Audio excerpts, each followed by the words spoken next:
Forum Remaja Penjana Minda Kelas Pertama. Forum Remaja Pencetus Minda Remaja Kritis. Forum Remaja Pencetus Minda Remaja Kreatif. Forum Remaja Penjana Kelahiran Generasi Berinformasi. Forum Remaja Pemakin Kecemerlangan Budaya Masyarakat Berilmu. Bismillahirrahmanirrahim. Alhamdulillahirrabbilalamin. Wassalatu wassalamu ala asyrafil anbiya'i wa mursalin wa ala alihi washabihi ajma'in.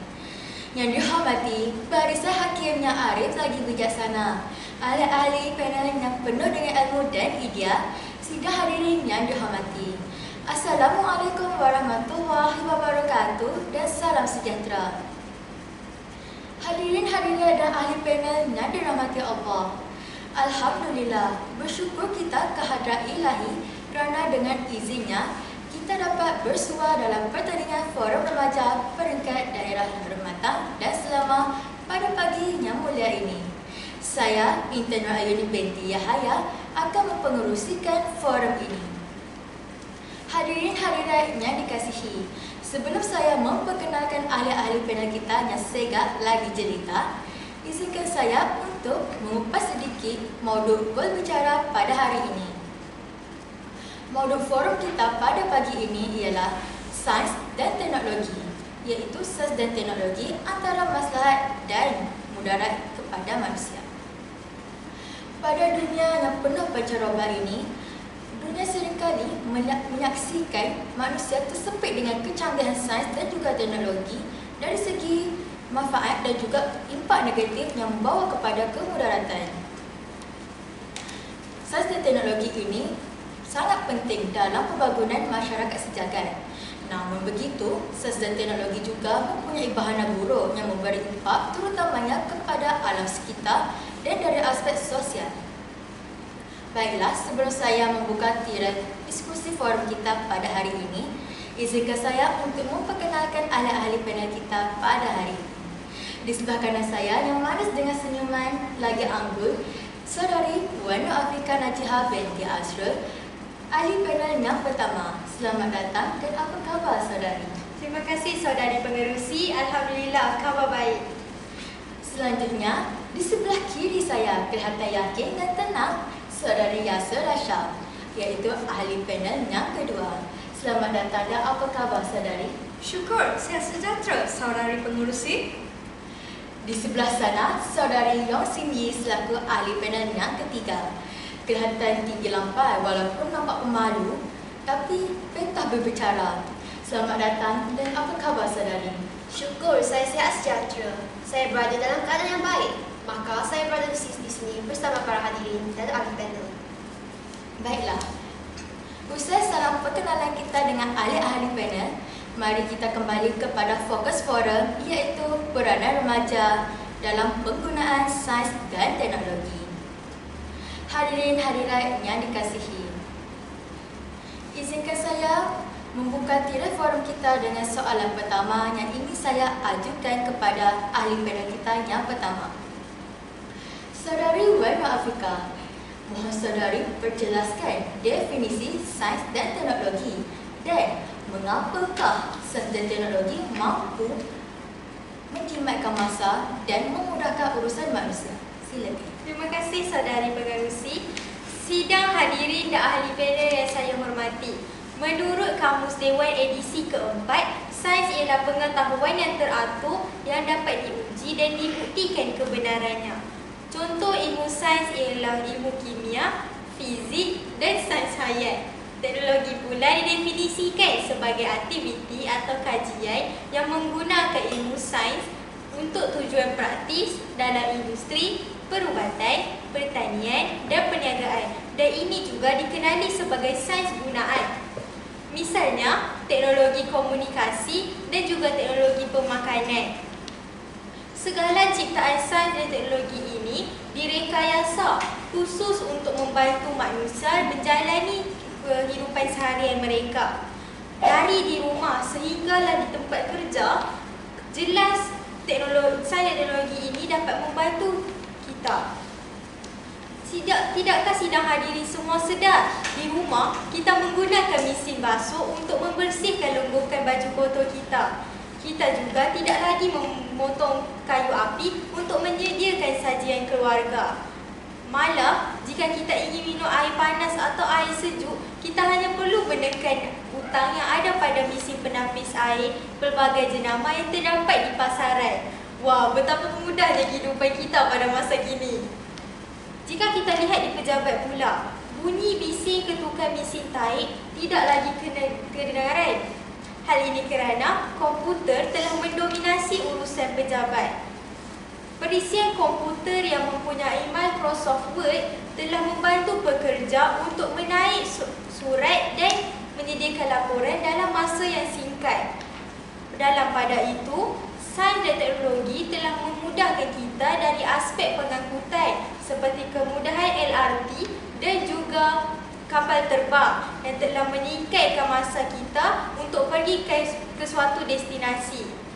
Demikianlah saudari pengerusi peranan sains dan teknologi yang dapat memudahkan kita dan menjimatkan masa kita. Terima kasih. Saya serahkan kembali kepada saudari pengerusi. Terima kasih ahli panel pertama.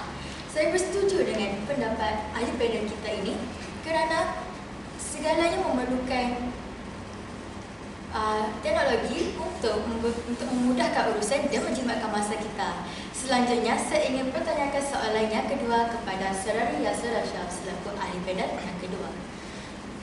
Baiklah saudari, bagaimanakah faedah sains dan teknologi mampu membantu dari aspek kemudahan komunikasi dan penyebaran maklumat? Silakan saudari.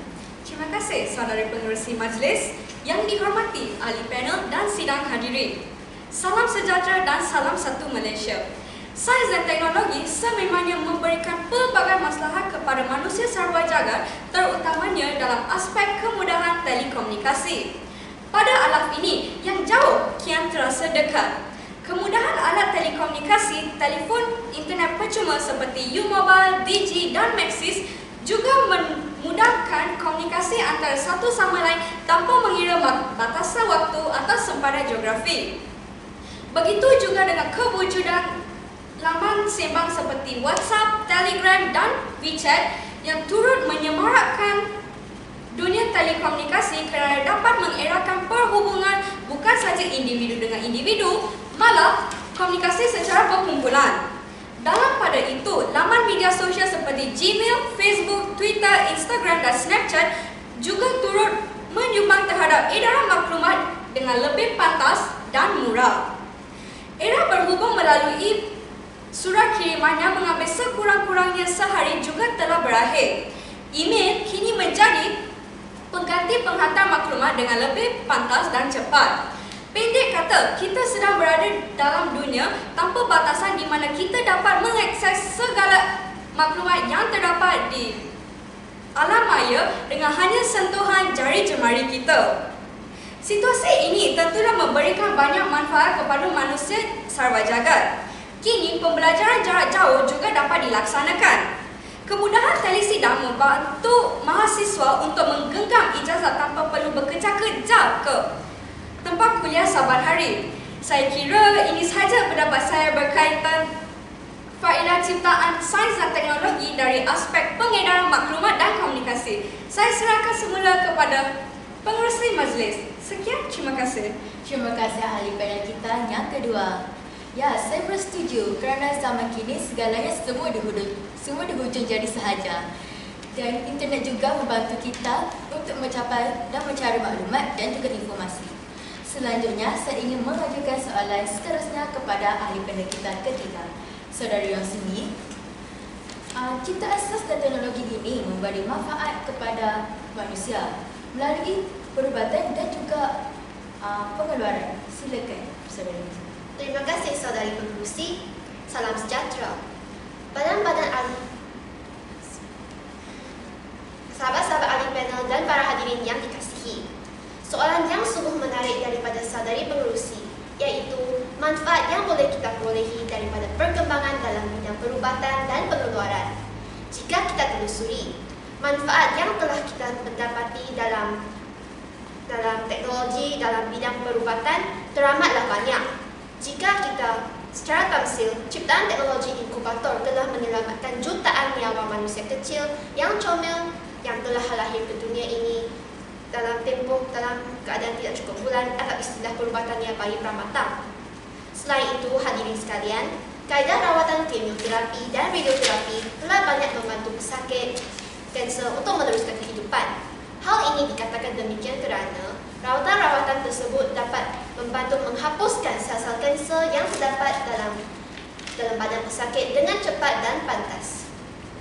Walaupun bukan semua pesakit dapat sembuh daripada rawatan ini, sebahagian mereka telah dapat meneruskan hidup kembali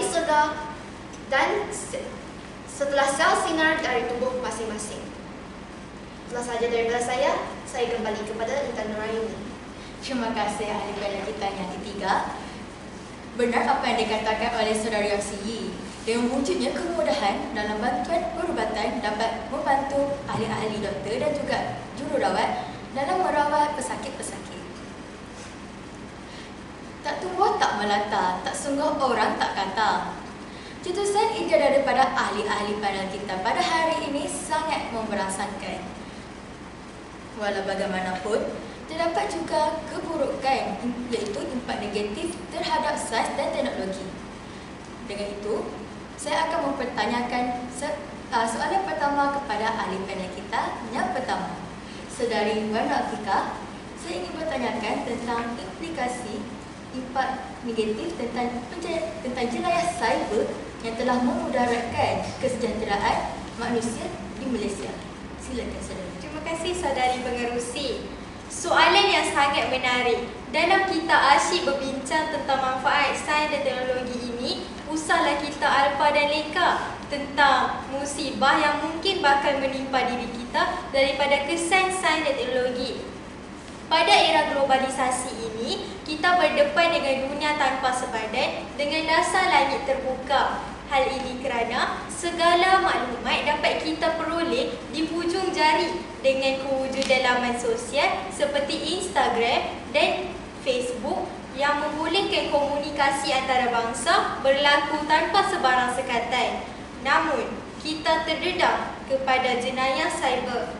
Menurut kajian yang dilakukan oleh Mazlan Osman dan Amri Abdul Rahman daripada UiTM, mereka mentaktifkan bahawa jenayah cyber ialah aktiviti jenayah yang dikaitkan dengan teknologi dan komputer menerusi internet.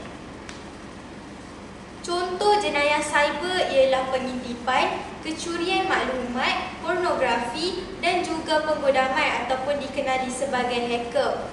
Yang paling teruk sekali, jenayah cyber ini tidak mengenal usia, jantina mahupun bidang kerjaya. Daripada kanak-kanak, remaja, orang dewasa mahupun warga emas turut tidak kecuali menjadi mangsa ataupun pemangsa. Menurut kajian yang dilakukan oleh Kajian Tingkah Laku Cyber Belia Global yang dikeluarkan oleh Microsoft Corp, mendapati bahawa 33% kanak-kanak dan juga remaja yang berumur 17 tahun telah terdedah kepada pelbagai aktiviti cyber, termasuklah jenayah buli dalam talian. Malah, kajian yang telah dilakukan pada 11 Januari sehinggalah 19 Februari yang lalu di 25 negara termasuklah Malaysia mendapati bahawa 1/3 remaja di negara ini telah pernah menjadi mangsa buli cyber.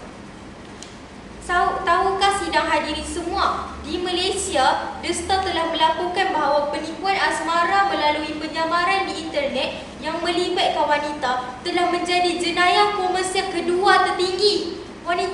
Wanita-wanita ini telah terpedaya dengan tipu daya lelaki yang menggunakan identiti palsu. Sebenarnya, banyak lagi kes jenayah cyber yang berlaku baik di negara kita maupun di luar negara. Namun saya kira cukuplah di sini saudari pengerusi.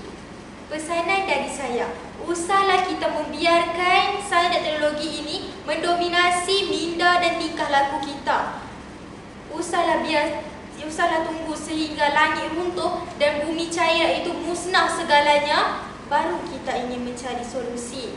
Ibarat sudah terhantuk baru bernada. Lalu ketika nasi sudah menjadi bubur, rasa sesal baru bertanda. Terima kasih. Itu sahaja daripada saya, saudari pengerusi. Saya serahkan kembali kepada saudari pengerusi. Terima kasih ahli panel yang pertama. Jujur saya katakan, kanak-kanak yang terkesan akibat jenayah cyber amat menyedihkan. Begitu juga dengan kaum wanita yang juga tertipu dengan kaum-kaum lelaki yang sengaja cuba untuk menghabiskan hidup mereka. Selanjutnya, saya ingin bertanyakan soalan kepada saudari Yasir Rajab selaku panel kedua. Saudari, bagaimanakah sains dan teknologi ini memberi mudarat terhadap rengkangnya sebuah kekeluargaan yang menimbulkan kepada masalah-masalah lain dalam kalangan remaja dan juga kanak-kanak? Silakan saudari. Terima kasih saudari pengerusi, ahli-ahli panel dan sidang hadirin. Sesungguhnya saya tidak menolak sebarang maslahat atau manfaat yang dapat kita peroleh daripada perkembangan sains dan teknologi yang sedang bergerak dengan pantas pada hari ini. Namun, kelebihan daripada pelbagai sudut juga mengundang kepada musibah yang kadang-kadang tidak kita sedari. Saya ingin menyentuh lebih khusus tentang kesan penggunaan internet sebagai ciptaan sains dan teknologi yang dapat meregangkan hubungan kekeluargaan. Pada hari ini, kemudahan telefon pintar menyaksikan setiap hari keluarga mempunyai telefon pintar. Pulang ke rumah, ibu bapa sibuk melayan rakan-rakan dalam lamban sembang masing-masing. Anak remaja pula terperut dalam bilik dan asyik melayari internet. Manakala anak-anak sawal umur 5 dan 6 tahun sudah dibelikan gadget-gadget, malah mereka juga ketagih dengan permainan maya. Implikasinya, hubungan mesra dan keluarga lama-kelamaan menjadi renggang. Ibu bapa dan anak-anak kurang berinteraksi. Anak-anak menjadi lebih mesra dengan rakan-rakan dan apa yang paling ditakuti ialah anak-anak lebih mempercayai dan menyayangi rakan-rakan mereka daripada ibu bapa. Situasi ini seterusnya akan memberikan kesan kepada keyakinan diri dan masalah komunikasi mereka. Hal ini dikatakan demikian kerana apabila anak-anak kurang bergaul dengan orang ramai, mereka akan berasa takut apabila ingin berinteraksi dengan orang lain. Saya rasa itu saja pandangan saya tentang sains dan teknologi. Saya serahkan kembali kepada pengerusi majlis. Sekian, terima kasih. Terima kasih ahli panel kita yang kedua. Benar apa yang dikatakan. Saya setuju dengan saudari. Kerana apabila terlalu banyak bermain telefon pintar, ini akan mengakibatkan kurangnya kasih sayang terhadap anak tersebut. Baiklah, selanjutnya saya ingin bertanyakan sekiranya saudari mempunyai apa-apa yang ingin ditambahkan lagi. Terima kasih saudari pengerusi, rakan-rakan ahli panel dan para hadirin yang dikasihi. Biarpun melalui bidang perubatan, ciptaan sains dan teknologi menyelamatkan nyawa manusia, namun dalam peperangan sebaliknya berlaku. Sebenarnya, sains dan teknologi membawa kepada kemusnahan melalui kecanggihan senjata yang dicipta. Sebagai contohnya, semasa Perang Dunia Kedua, bandar Hiroshima dan bandar Nagasaki musnah akibat pengeboman bom atom ciptaan nuklear dari barat. Sejumlah 140,000 orang terbunuh di Hiroshima dan 75,000 orang terbunuh di Nagasaki. Itulah sahaja daripada saya. Saya serahkan kepada pengerusi majlis. Terima kasih saudari Yang Siyi atas penjelasan yang diberikan tadi. Demikianlah sudah ahli-ahli panel kita merungkaikan 6 persoalan tentang mudarat dan juga maslahat sains dan teknologi kepada manusia. Baiklah, saya mempersilakan ahli panel kita untuk membuat rumusan mengikut kalimat tuntasnya. Izinkan saya membuat rumusan saudari pengerusi. Silakan saudari. Pada pendapat saya, sains dan teknologi sememangnya memberikan pelbagai faedah kepada manusia. Malah, ciptaan sains dan teknologi juga membantu manusia untuk hidup dengan lebih selesa dan bahagia. Baiklah, ada yang ingin menambah lagi? Secara tuntasnya, sains dan teknologi membawa manfaat kepada manusia juga boleh membawa mudarat. Itulah saja daripada saya. Saya serahkan kepada pengurusi majlis. Saya bersetuju dengan Saudari Yong kerana perkara ini benar. Sains dan teknologi ini mempunyai keburukan dan kebaikan secara tersendiri. Baiklah, mari kita perdengarkan rumusan daripada Saudari Berna Afrika. Sidang hadirin dan ahli panel yang saya hormati. Kesimpulannya, sains dan teknologi ini dapat memberikan banyak maslahat kepada kita sekiranya kita menerima kesan daripada pelbagai aspek.